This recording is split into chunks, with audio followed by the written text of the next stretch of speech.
슐레스비히 홀슈타인, 공주 마리 루이제는 빅토리아 여왕의 많은 손주들 중 한 명이었지만 왕족의 피가 동화 같은 삶을 보장해주지는 않았습니다. 스캔들과 우울증에 시달리며 끔찍한 결혼 생활에 갇혀있던 그녀는 역사 속에서 거의 사라질 뻔했습니다. 하지만 그녀는 모든 기대를 넘어 영국에서 가장 사랑받는 왕족이자 어디에도 속하지 않은 공주로 불렸습니다. 그녀는 어떻게 추락 후 다시 일어섰을까요? 또 왜 이런 별명을 얻었을까요? 저와 함께 알아보시죠. 마리 루이즈 공주는 1872년 8월 12일 잉글랜드에서 슐레스비히 홀슈타인 출신의 크리스티안 왕자와 헬레나 공주 사이에서 태어났습니다. 헬레나 공주는 영국의 빅토리아 여왕의 셋째 딸이었고, 그래서 가족들은 그녀와 많은 시간을 함께 보냈습니다.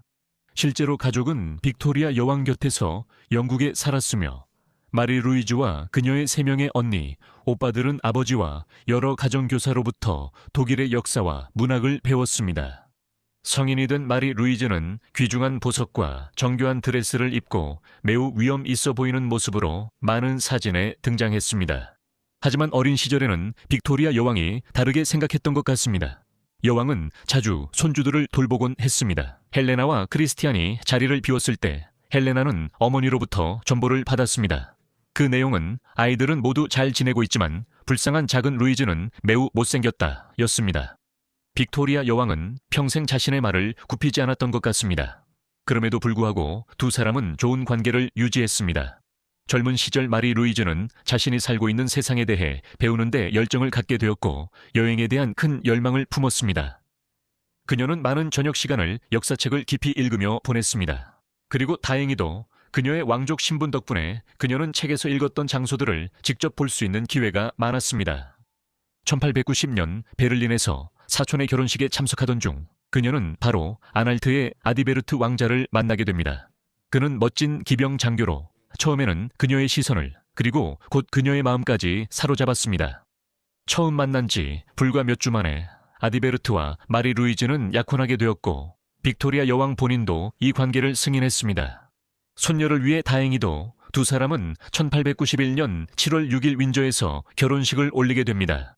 마리 루이즈는 19번째 생일을 앞두고 있었고 아디베르트는 막 25살이 되었습니다. 짧은 유럽 신혼여행을 마친 후 두 사람은 독일 대사회에 정착했지만 아디베르트가 기병 장교로 베를린에 배치되면서 곧 베를린으로 이사했습니다. 하지만 결혼 생활은 젊은 마리 루이즈가 기대했던 모든 것이 아니었습니다. 모든 기록에 따르면 마리 루이즈 공주는 독일에서의 새로운 삶에 힘들어했습니다. 공주로서 지켜야 했던 예절과 규범은 매우 엄격했고 마리 루이즈는 자주 실수를 하곤 했습니다. 그녀의 삶은 가장 경험 많은 왕실 가족에게조차 복잡했을 관습과 일정에 맞추어 살아가는 것이었습니다. 그녀는 정확한 시간과 표현 같은 것들을 알아야 했습니다. 아침 인사는 그녀의 하인이 시댁의 하인에게 전달해야 했죠. 그녀는 식사 예절도 제대로 익혀야 했고 식사 중 언제 누구에게 말을 걸어야 하는지도 알아야 했습니다. 한 번은 마리 루이즈가 영국 여행에서 샌드백과 권투 글러브 한 쌍을 가져왔다고 전해집니다. 그리고 그녀가 자신의 방에서 그것들을 사용하기 시작하자 아디베르 가족은 그런 공주답지 못하고 받아들일 수 없는 행동이라며 그녀를 꾸짖었습니다. 게다가 아디베르와의 생활은 마리 루이즈가 기대했던 것과는 달랐습니다. 그녀는 남편에게 짐이자 원치 않는 존재라고 느꼈습니다. 그 결과 그녀는 우울증에 빠졌고 기관지염과 폐렴을 포함한 여러 심각한 질병을 앓기 시작했습니다.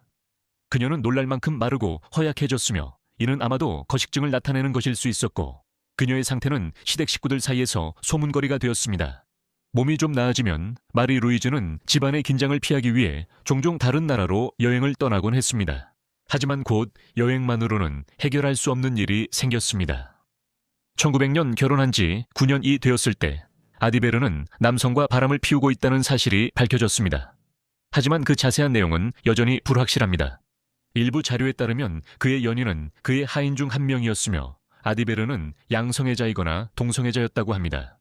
또한 일부 사람들은 결혼이 한 번도 완성되지 않았다고 믿고 있습니다. 이런 소식은 아디베르트의 가족이 공개되기를 원하지 않았기 때문에 그들은 최대한 이를 은폐하려고 했습니다. 물론입니다. 마리 루이즈는 큰 충격을 받았고 분노와 배신감에 눈물을 흘리며 독일에 있던 옛집을 떠나 북아메리카에서 새로운 삶을 시작하려는 마음으로 도망쳤습니다. 한동안 그녀는 미국을 돌아다니며 폰 민스텐베르크 백작 부인이라는 가명을 사용했습니다. 아디베르트의 아버지는 결혼이 파탄난 책임을 마리 루이즈에게 돌렸습니다. 하지만 그럼에도 불구하고 그는 결국 그녀에게 전보를 보내 아들에게 돌아오라고 강하게 명령했습니다. 물론 그녀는 그렇게 하기를 거부했지만 그렇다고 어디로 갈 수 있었을까요? 그녀는 계속 변장하며 살 수 있었을까요? 다행히도 단 한 시간 후 빅토리아 여왕은 그 소식을 듣고 즉시 마리 루이즈에게 직접 전보를 보냈습니다. 내 손녀에게 집으로 오라고 전해라 라고 적혀 있었습니다.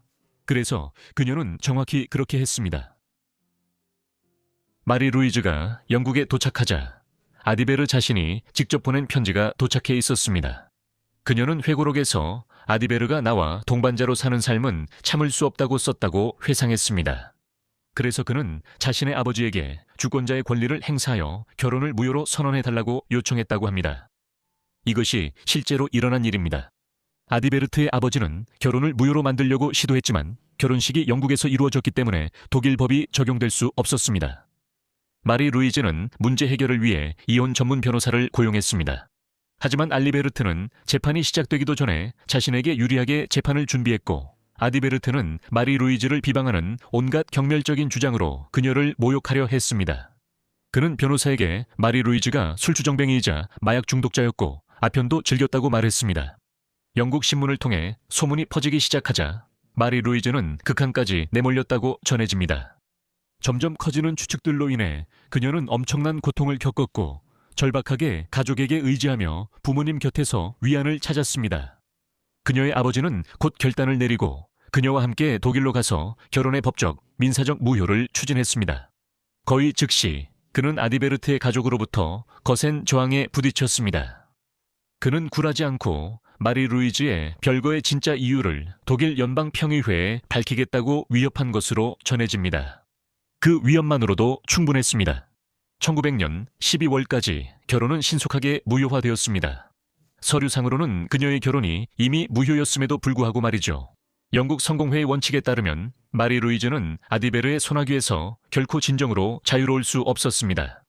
그녀는 자신의 결혼 서약을 구속력 있는 것으로 여겼기 때문에 평생 동안 어떤 연애 관계도 맺으려 하지 않았고 재혼도 시도하지 않았습니다. 에드워드 7 세 국왕, 즉 마리 루이즈의 삼촌은 그녀의 운명을 이렇게 요약했다고 전해집니다. 불쌍한 마리 루이즈, 그녀는 떠날 때와 똑같이 돌아왔구나. 복잡한 이혼 이후 마리 루이즈는 런던 사우스 켄싱턴에 있는 자신의 집으로 이사했습니다. 법정 소송의 스트레스는 그녀의 정신건강에 심각한 타격을 주었습니다. 결혼 생활은 마리 루이즈가 상상했던 것과는 고통스럽게도 전혀 달랐고 한때 확실해 보였던 미래가 이제는 거대한 불안감과 공허함으로 남았습니다. 그녀의 불안정함을 보여주는 소름 끼치는 사건이 있었고 마리 루이즈가 나중에 직접 말했습니다. 마리 루이즈는 자신이 이미 1년여 전에 보어 전쟁 중 프리토리아에서 전사한 군 장교였던 오빠 크리스티앙 빅토르가 자신을 찾아왔다고 주장했습니다. 그녀에 따르면 크리스티앙은 그녀 상태를 확인하러 와서 침착하게 아래층으로 가며 따라오지 말라고 경고했습니다. 마리 루이즈가 정말로 오빠의 유령을 보았다고 믿었는지 아니면 이 사건이 점점 쌓여가는 스트레스와 슬픔의 발로였는지는 여전히 불안한 의문으로 남아있습니다. 머지않아 마리 루이즈의 어머니 헬레나가 그녀에게 병원과 자선활동이라는 그녀의 관심사 중 하나를 추구해보라고 권유했습니다. 그녀는 병원을 위한 기금 모금에 시간을 쏟았고 병원을 지원하는 여러 단체를 설립했으며 병원 환자들을 자주 방문하는 모습도 볼 수 있었습니다. 이것은 그녀에게 좋은 일인 것처럼 보였습니다. 그녀는 아디베르와의 소송 후 이미지를 개선했으며 남을 돕는 일이 자신의 걱정을 잊는데도 도움이 됐습니다. 그녀는 곧 더 넓은 친구와 인맥을 쌓게 되었습니다. 하지만 곧 1910년대가 다가왔고 그와 함께 제1차 세계대전도 찾아왔습니다. 제1차 세계대전 동안에 마리 루이즈는 이모 베아트리스와 함께 켄싱턴 궁전으로 이사했고 1914년 10월 이프르 1차 전투에서 아들 모리스 왕자가 전사했을 때 그녀를 위로했습니다. 낮에는 공주가 범원지에 병원을 설립했고 전쟁 내내 직접 운영했습니다. 이곳에서 그녀는 총에 맞고 가스에 중독되고 폭격을 당한 피해자들과 함께 시간을 보내며 그들이 회복하고 정신건강 문제를 극복할 수 있도록 도왔습니다. 그들이 일어섰을 때 대전쟁은 곧 왕실에 일련의 변화를 가져왔습니다. 하지만 전쟁이 시작될 즈음에는 빅토리아 여왕과 그 뒤를 이은 에드워드 7세가 이미 세상을 떠났고 조지 5세가 왕위에 올랐습니다. 모든 기록에 따르면 그는 마리 루이즈와 좋은 관계를 유지했으며 조지는 사촌이 힘든 결혼에서 벗어나 가족과 영국에서 다시 만난 것을 기뻐했습니다. 조지는 또한 계속되는 전쟁으로 인해 영국 내에서 반독일 정서가 점점 커지고 있다는 사실도 알고 있었습니다. 현재 왕실의 성인 작센, 콜베르크, 괴테가 이런 이유로 일반 대중 사이에서 불안을 야기하고 있다는 것을 알고 그는 이를 바꾸기로 결정했습니다. 조지 5세는 상징적인 영국성에서 유래한 철저히 영국식 이름을 따서 윈저라는 왕실성을 채택했습니다. 그는 자신의 독일 혈통과의 연을 끊고 전쟁 시기에 영국 국민들과의 연대를 보여주고 싶었습니다. 따라서 이제부터 영국 왕실은 마리 루이즈에게 독일식 자기를 사용하는 것이 금지되었고 그녀의 유일한 칭호는 슐레스비히 홀슈타인 공주였습니다. 이 칙령은 사실상 그녀의 신분을 서류상에서 지워버렸고 그녀를 이른바 어디에도 속하지 않은 공주로 만들어 이후로도 그 꼬리표가 따라다니게 했습니다. 안타깝게도 대체 자규는 끝내 주어지지 않았습니다. 그 결과 공주임에도 불구하고 그녀는 더 이상 어떤 왕실에도 속하지 않는 것처럼 보였습니다. 다른 왕족들이 새로운 자기를 받은 것과는 달리 그녀는 새로운 귀족 자기를 받지 못했습니다. 마리 루이즈는 후계자도 없고 새로운 지위에서 정치적으로도 쓸모가 없었기 때문에 어쩌면 애매한 상태로 남겨졌습니다. 남은 생애 동안 그녀는 공식적으로 단순히 전하 마리 루이즈 공주로 불렸습니다. 어디에도 속하지 않은 공주라는 새로운 정체성에도 불구하고 루이즈는 풍요롭고 충만한 삶을 살았습니다. 그녀는 거의 40년 동안 이타적인 자선 활동을 계속했기 때문에 대중들에게 호감을 받았습니다. 그녀는 자신의 경력 동안 병원을 열고 확장했으며 전국의 의료진을 돕기 위해 기금을 모으는데 상당한 시간을 보냈습니다. 킹스 칼리지 병원, 전쟁기념병원, 유엔협회, 맹인 안내견 단체, 웨이페어러스 트러스트 등은 그녀가 평생 동안 지원한 수많은 비영리 단체 중 일부에 불과합니다. 그녀는 또한 영국 전역을 돌며 일반 대중을 방문했고 왕실과 노동자 계층 사이에 간극을 좁히기 위해 노력했습니다. 그녀는 탄광을 방문하고 버스를 타고 심지어 아파트에서 잠시 생활하기도 했습니다. 지금은 작은 제스처처럼 보일 수 있지만 20세기 초 대부분의 시기에는 이런 행동들이 왕실과 연관된 것이 아니었습니다. 비교적 덜 알려진 왕실 가족이었지만 마리 루이즈는 이전에는 거의 없었던 인간적인 면모를 영국 왕실에 보여주었습니다.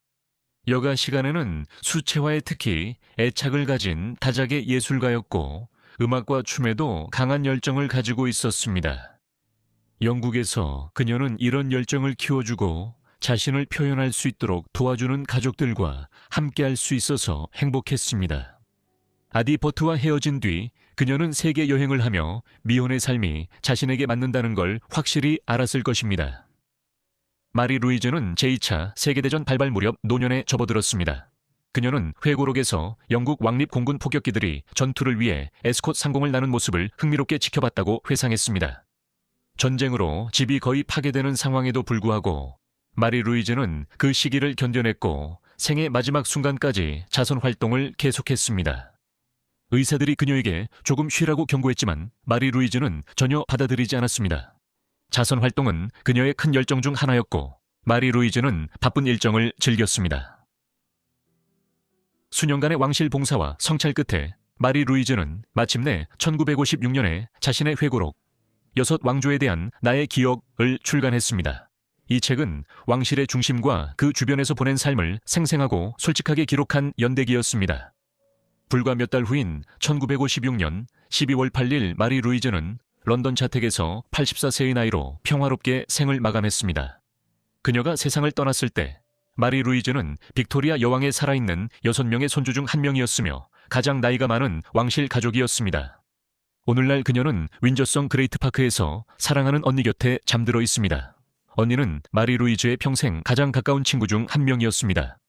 자선 활동에도 불구하고 그녀의 유산은 거의 11만 파운드로 평가되었으며 이는 오늘날 약 250만 파운드에 해당합니다. 오늘날 기준으로 그렇습니다.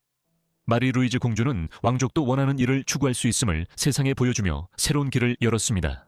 공주로서 일상과 규범을 벗어난 삶이었습니다. 어느 나라의 공주도 아니었지만 마리 루이즈 공주는 현대 왕실 역사상 가장 풍요롭고 화려한 삶을 자랑했습니다. 그녀의 이야기는 2차례 세계대전, 6명의 군주, 그리고 한 세기의 변화를 아우릅니다. 슐레스비히 홀슈타인 출신 마리 루이즈 공주 영상 시청해주셔서 감사합니다. 흥미로웠길 바랍니다. 댓글로 그녀의 삶에 대해 어떻게 생각하셨는지 알려주시고 또 다른 제안이 있으시면 역시 댓글로 남겨주세요. 여러분 모두 구독과 알림 설정을 하셔서 제가 영상을 올리자마자 바로 받아보시길 바랍니다. 오늘은 여기까지입니다. 다음 포같은 라이브주에서 뵙겠습니다. 감사합니다.